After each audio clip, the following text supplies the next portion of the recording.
Welcome to our first alumni chat of, I think we're in fall 2021. It's really caught up with me. So I want to thank Cady Stanton for joining us today. Cady is a 2020 graduate from the Women's and Gender Studies major, and she minored in journalism. And she is currently a digital editor fellow at USA Today. And Cady, thank you for dropping in and talking to us today. Yeah, I'm happy to be here. Thanks for having me. All right, thank you. All right, so let's just dive right in and just what is a digital editor fellow? What does that look like? What does that entail? Absolutely, yeah. So I guess I'll start by talking a little bit about how USA Today works. So USA Today is owned by a company called Gannett, and Gannett runs USA Today, but also owns like maybe 50 or 60 newsrooms in 30 plus states. So they own a lot of local newspapers as well. So in my role as a digital editor fellow, a big part of what I do is liaise between the local newsrooms and the USA Today newsroom, largely so that we can take some of those local pieces and amplify them on the national website. So day to day, a lot of what I do is talk directly with editors at the local papers and states from Arkansas to California to Massachusetts to see what stories they have going on during the week, and then possibly put them on the USA Today website if they're good for a national audience. And then the editing part of that role is taking those stories and removing some of the hyperlocal information, like maybe street names or things that wouldn't be relevant to someone who's reading it from a different part of the country, and then formatting the heads to make them good for Google search and SEO and that kind of thing. So that's my primary role, but because it's also a fellowship for a year, I also get to kind of dip my toes into other projects.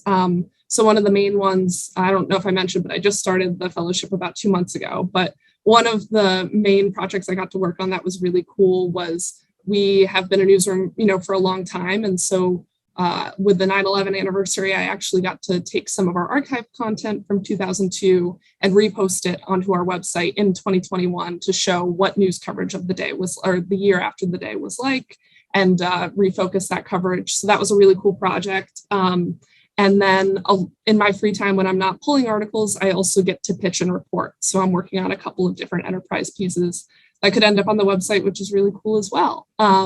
So yeah, there's a lot of different ways to work at USA Today and in the newsroom, both in terms of working with the local outlets, but also we have lots of different teams of reporters. One of the coolest parts of the team I'm on, which is the breaking news and universal team, is we do a combination of breaking news and, in the moment stuff, and then a lot of trending work as well. So sometimes you'll have a network story, like one of the ones I pulled that did really well was about a kangaroo that was on the loose in Pennsylvania, right? Like that's a local story, but people in every state thought that was really funny and it ended up trending really well. So I've definitely learned a lot about audience work through the role, and really enjoyed how USA Today focused on work-life balance, and it's a really great company to work at, but have really liked the role so far. I mean, everyone is super encouraging, and I get to try lots of different things. The other interesting thing about my role that I didn't know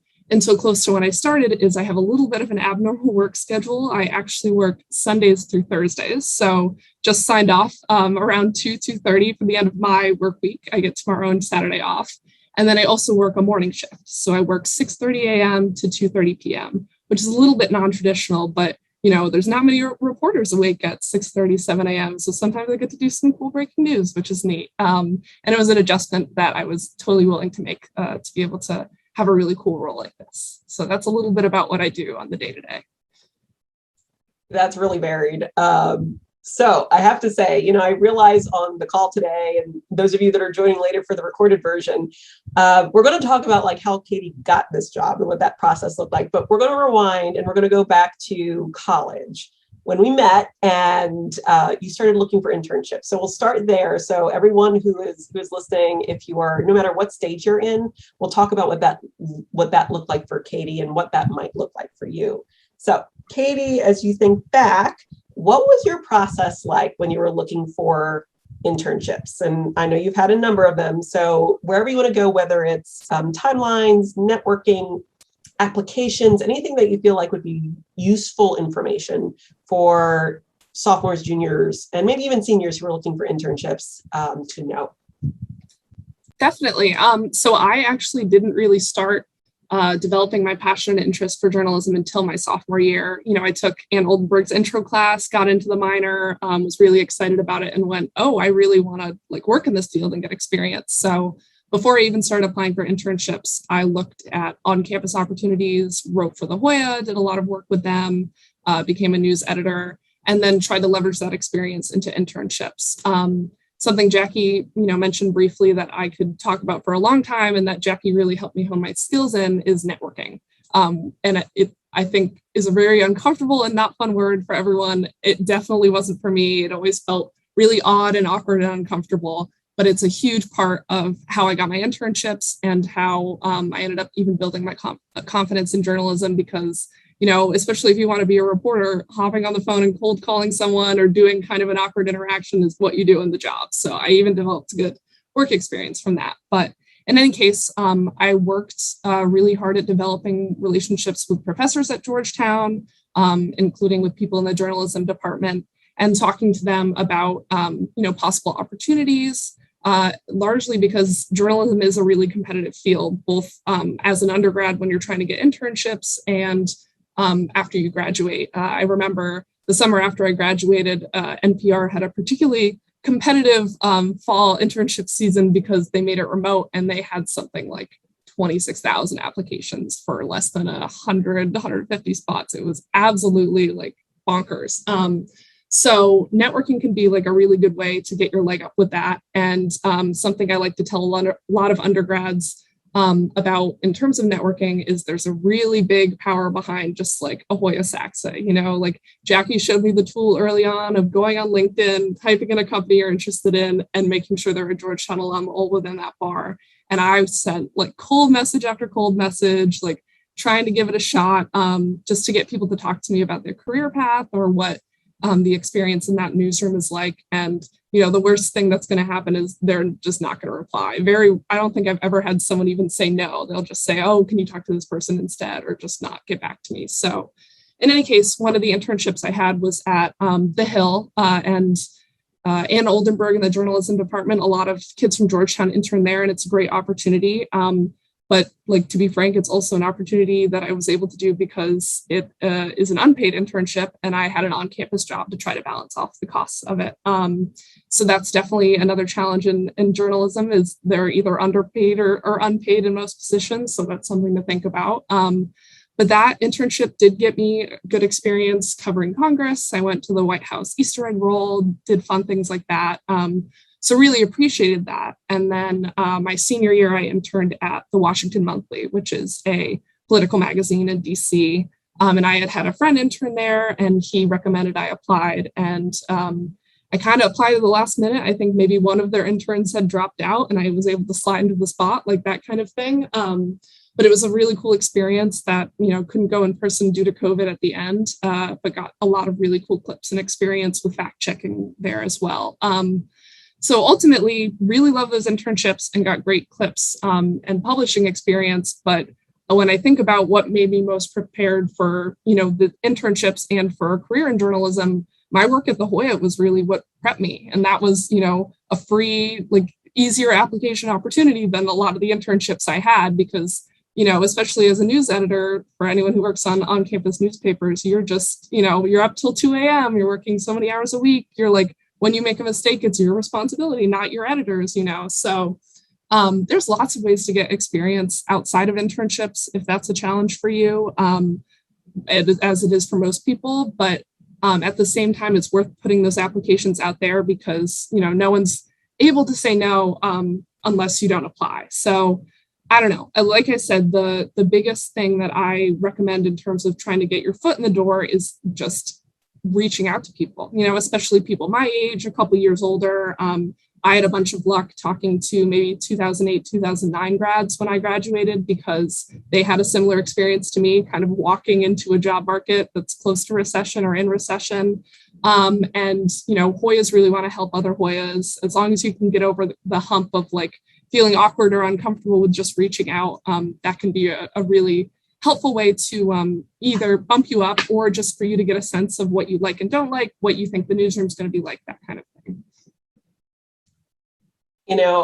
Yes, I think a lot of networking, and, I was doing these sessions, or I have a bunch of these sessions occurring because I wanted students to see like what I am doing right now is like an informational interview. Like, I'm asking the questions. I know that you, whether you're watching now or on the record, that you're probably interested in. So I am demonstrating what an informational interview looks like. And if you notice, like, I'm not smooth, I'll forget, it's you are building a relationship and you're being authentically you.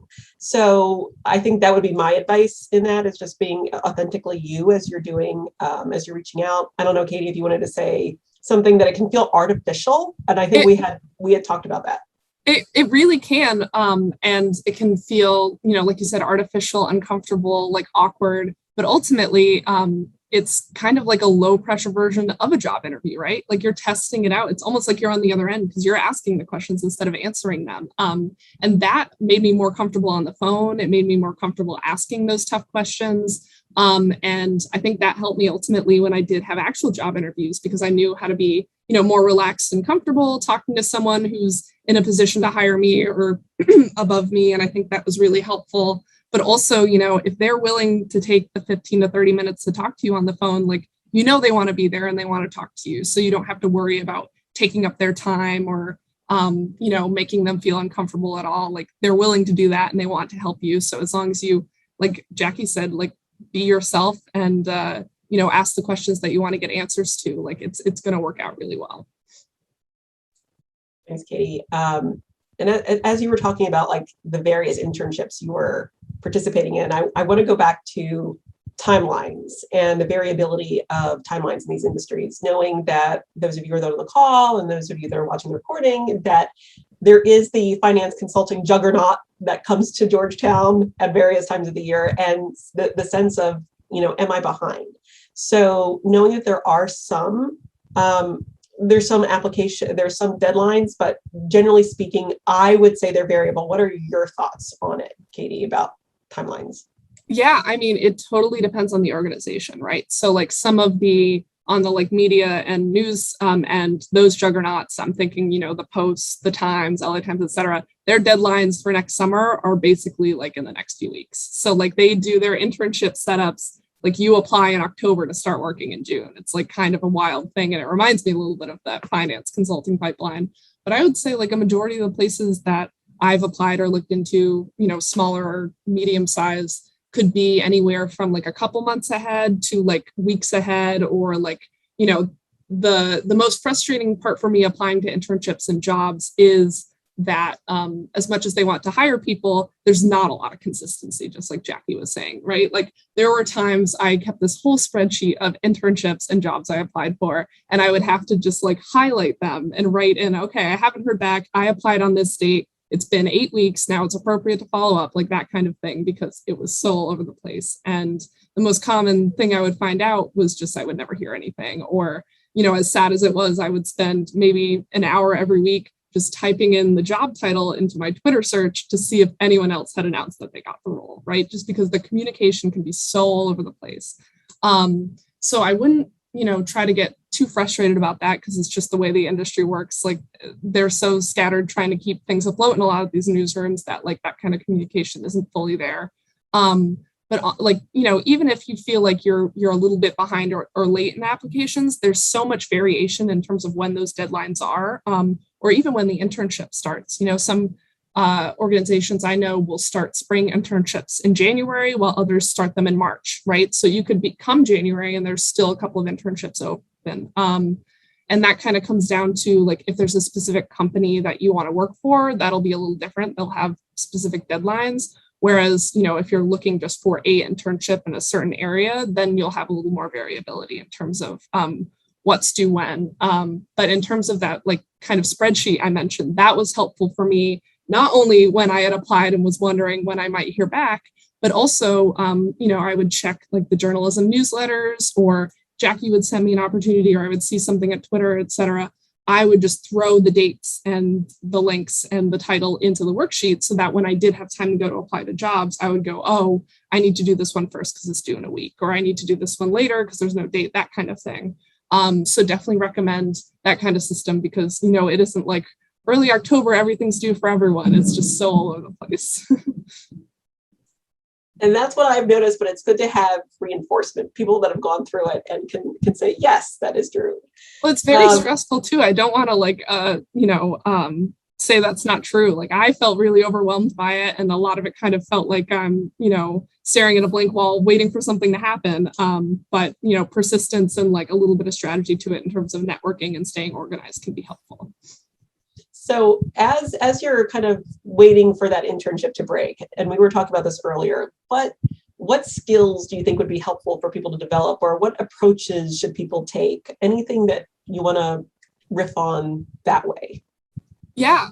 So I was just talking to another undergrad about this recently, but it depends on what kind of journalism you want to go into, and then also what area within journalism, right? So for example, when I had just graduated and was thinking about what opportunities there were in journalism, I saw like opportunity after opportunity in audience roles, like in terms of social media, but also in terms of SEO, that kind of thing. So I kind of put my nose to the grindstone and did a lot of work learning about SEO. I did LinkedIn learnings and things on HubSpot and kind of developed that for my resume and for, my LinkedIn account, because it was a helpful way for me to feel like I was getting something done and develop a hard skill that I didn't get in my undergrad classes. That's not always, the case in terms of what you can do to build up to a role. But if you take a look at the qualifications or things that, the places you're excited about are looking for, there are, a couple of hard skills you can work on. The other thing you can do is just keep writing. I think there's ways to do that that are a lot more informal. Like I know a lot of people who keep blogs or keep kind of online journals or do blog posts. I remember when I was a sophomore and I couldn't get an internship, I think it was for the spring, I did one of those kind of free online college blog websites and wrote articles for them like once every 2 weeks, just so I could keep writing and get that experience up.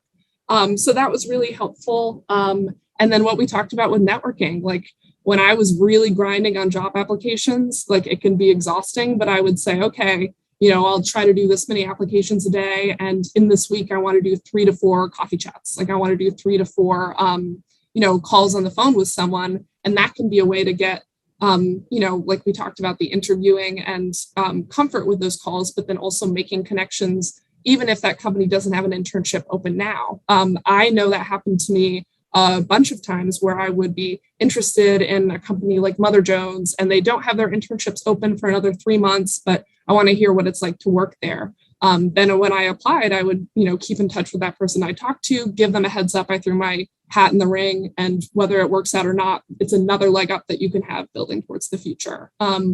So yeah, you can't do that hard skill work with everything. Some of it is soft skills and just experience.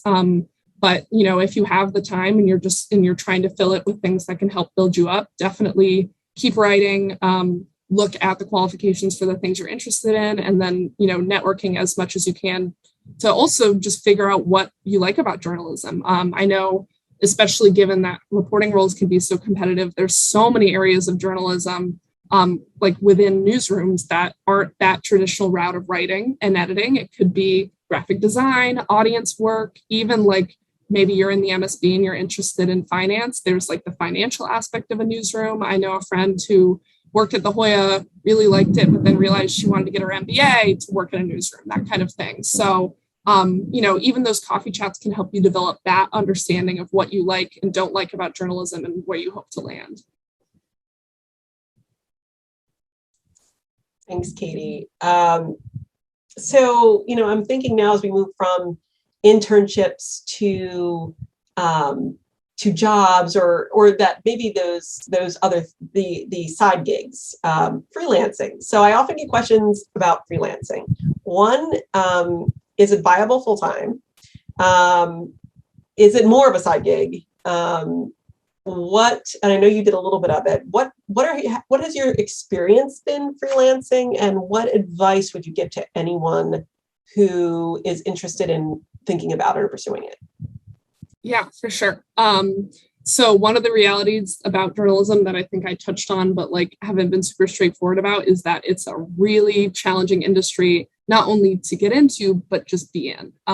I remember when I was applying to jobs and looking for jobs, the summer of 2020, it was scary to see people with 5 to 10 years more experience than I was getting laid off and looking for jobs themselves. And so because of that, a lot of those people who have been in the industry for a good number of years, they're also turning to freelancing as an opportunity. So something I discovered was, I thought, I've written at a couple publications. If I pitch to a bunch of places, like maybe 1 or 2 will take and I'll get paid for it, et cetera. If I'm up against people with 5 to 10 years of experience, that's not always going to work, especially at places where you would really, expect or want to have a byline. It can be really, really competitive. Along the same lines, it's not a super, trying to think of a good word for it. It doesn't pay super well. Like, so a lot of places you write for will do 10 to 50 cents a word, and you'll write, a couple 100-word article and not really make enough to do more than like bump you up a little bit. So for me, I ended up freelancing because of a connection I made from an old job/internship I had through Georgetown's Alumni magazine, and wrote quite a few articles for them about like alumni interviews, some professor interviews, that kind of thing. And it wasn't in the area I wanted to write about, right? Like, I really like breaking news. I really like women's issues and LGBTQ issues. But it was another opportunity to have a byline, and it was a little bump up in terms of making some money.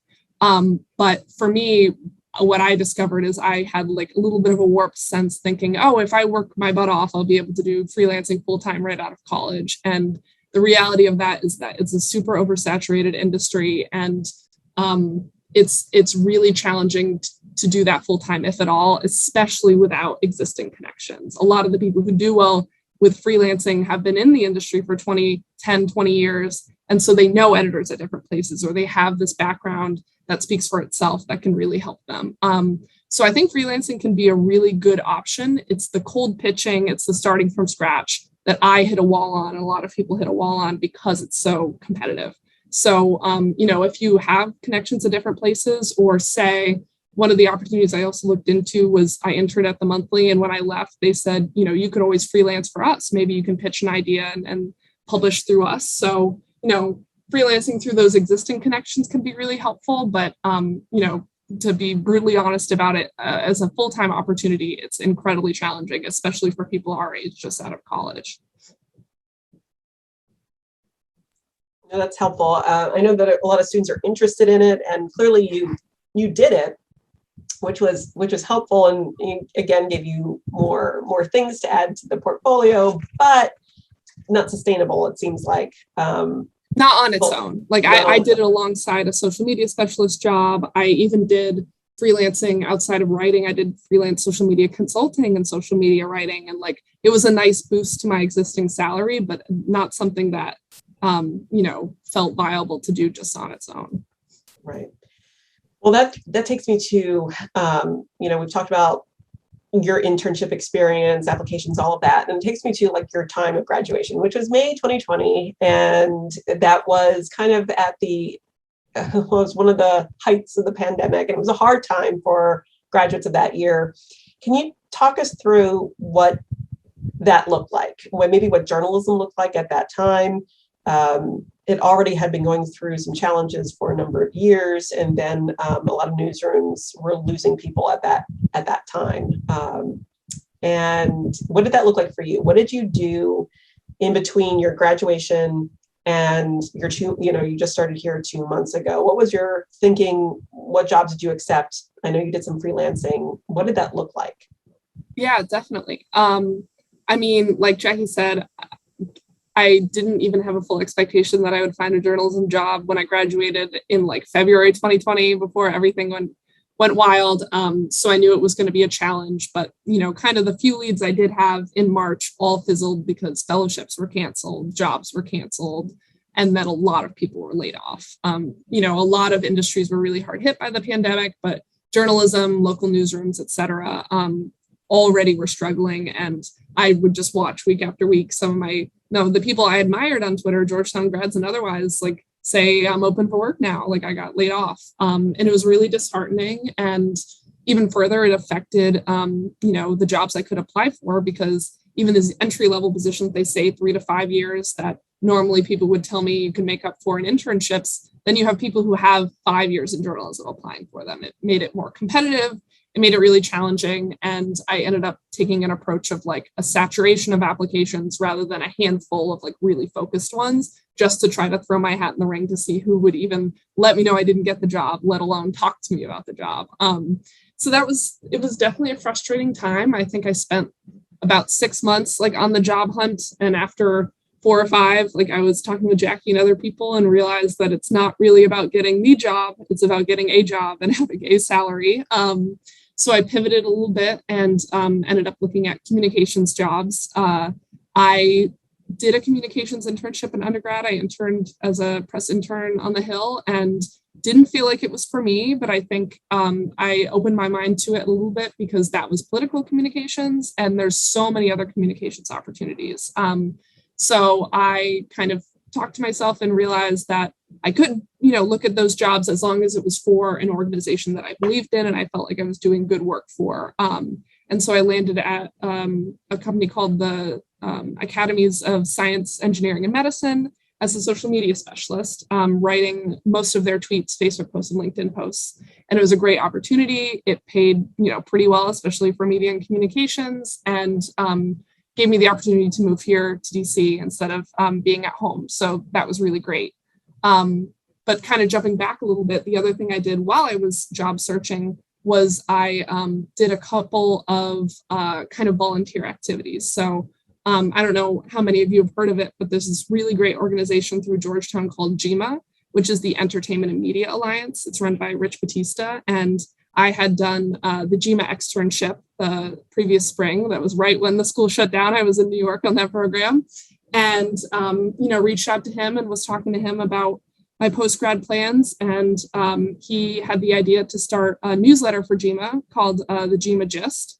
And for the past year or so, I've been writing their monthly newsletter with alumni news. I do alumni interviews, and I got experience writing newsletters. It wasn't a paid opportunity, but it was something I could do when I had some free time, when I didn't want to be doing job applications, and got to network through it. And it really expanded opportunities there. And then while I was at home and job hunting, I also cold emailed my local paper, like my local volunteer paper, and said, hey, like, I am looking for jobs and, I'm hoping to get a paid opportunity, but would you let me write for you every once in a while? And I became one of their correspondents. I wrote about protests and candy shop openings and random things around town just to keep building that writing skills, those writing chops, and not, to get totally dried out without that experience.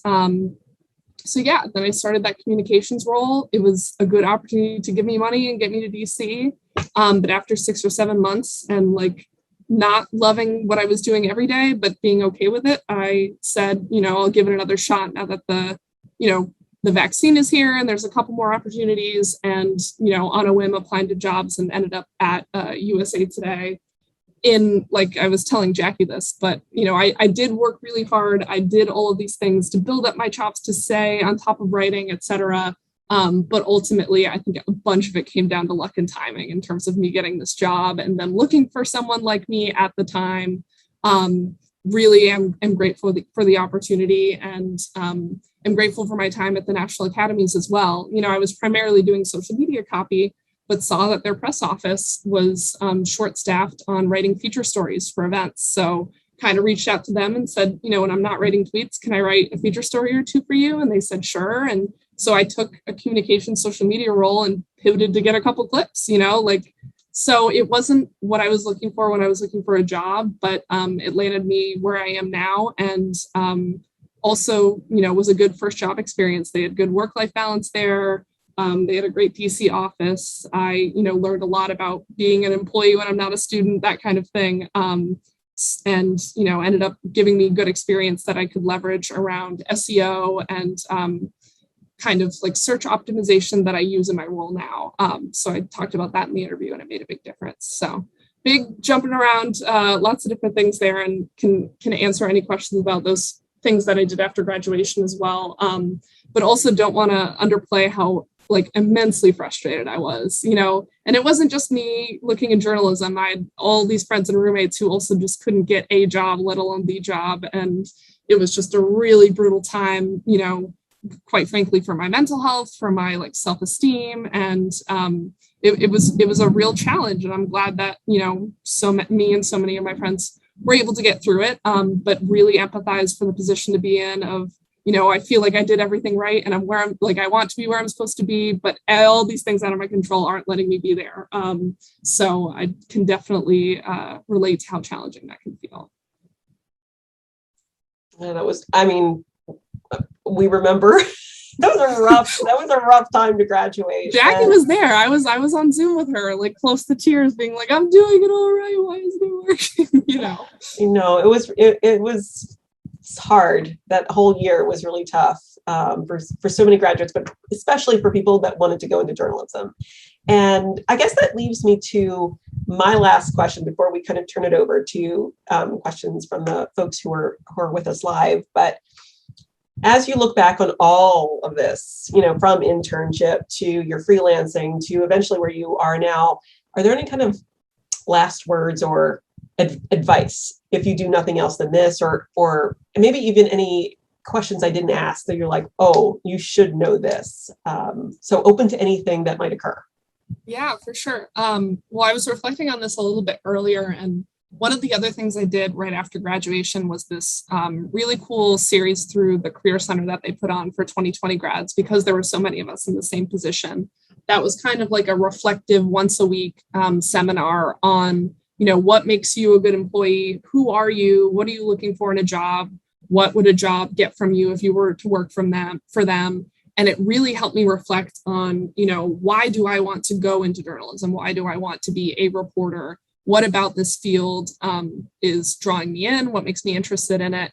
And in turn, what would I be willing to do to get there? And what is a non-negotiable for me?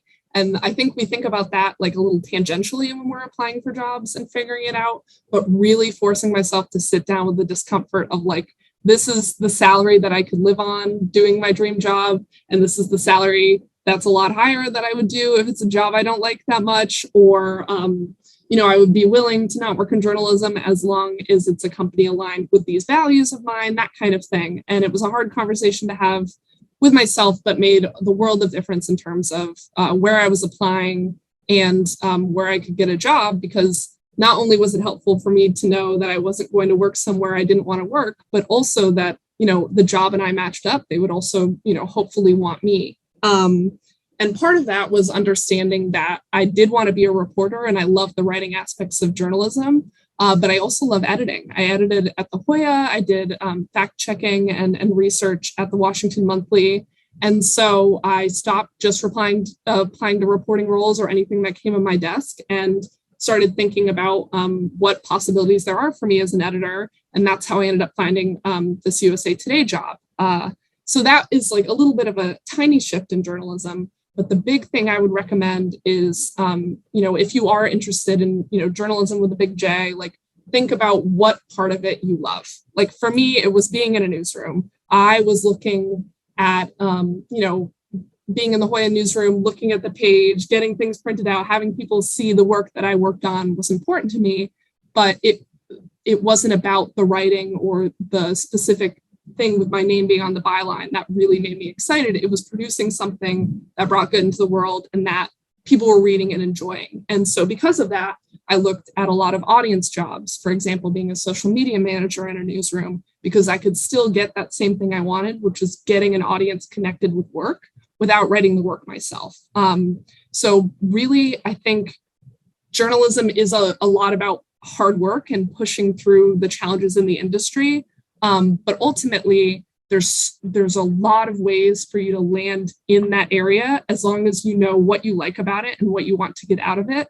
And most importantly, as long as you have a really open mind and a wide perspective as to what that could look like, right? Like it could mean that you're doing a job you don't love for a couple of years, getting the experience you need to make some jump.